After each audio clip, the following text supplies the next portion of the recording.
In this video, I'll be showing you the best power mode settings for gaming and battery life on your ROG Xbox Ally X. It's a very simple method, so if you find this video helpful, be sure to drop a like and subscribe. Now, I'll be showing you settings to squeeze the absolute most battery out of your console, and just bear in mind, obviously, the more intensive games you play, the less battery life you're going to have, just because they do take more power compared to games like, let's say, Minecraft or, something like Yu-Gi-Oh! Or anything like that. So all you want to do is press your command center button on your console, and right now I'm on turbo mode, but if you want to change your operating mode and change it to something that's silent but also the best for your battery life, change it to this one right here. It's going to only be on 13 watts, which is still going to be powerful enough for a lot of games, so definitely try some games on this and see if it works for you.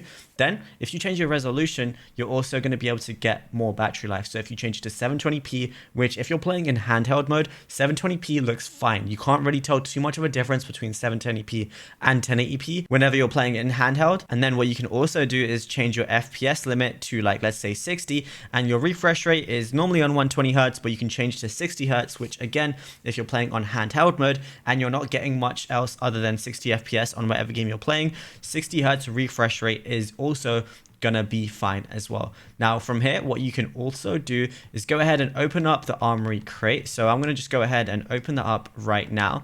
Then once you open it up, you're gonna see a few different things. If you go to lighting, you can turn off your joystick lighting completely. So turn the brightness down to 0%, and that's no longer gonna be on. And then what you could also do is, you can have general settings for the light zone. So if you want all of these off, you can just have it completely off as well, which will be beneficial as well. What you can also do is go to battery care, just to take care of your battery, make sure it doesn't wear out very quickly, especially if you're going to be using this console a lot. You can turn on battery care mode, which limits charging to 80% to reduce long-term battery wear, which is ideal for long-term use, especially if it's always on the charging cable. So that's always an option as well. It's also something that I have on as well.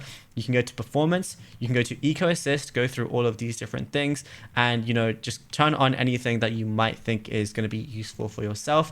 You can go to operating mode as well, make sure it's on silent, and if you want to make an even silent mode, you can also just go to manual, and then you can configure it exactly how you want to, but I'd only recommend doing this if you know what you're doing. So I'm going to just go back to silent mode, and then if you go to general, you can also just go ahead and, if you don't want things running in the background, you can just turn things off, like that would launch automatically whenever you open your console. The final thing I'd recommend, if you long press and hold your Xbox button on your console, you might see things that are open that you don't need open. For example, I have Epic Games Launcher, Steam, GTA 5, Xbox, and the Armory crate open, but I'm not even playing GTA 5 right now, so I could just go ahead and close this by pressing X. So anything that's running in the background will also just be reducing your battery life, so I definitely recommend just going through this, closing anything that you don't need open, and then you should have even more prolonged battery life as well. But if you found this video helpful, be sure to drop a like and subscribe, and also be sure to check out our other ROG Xbox Ally X videos on this channel.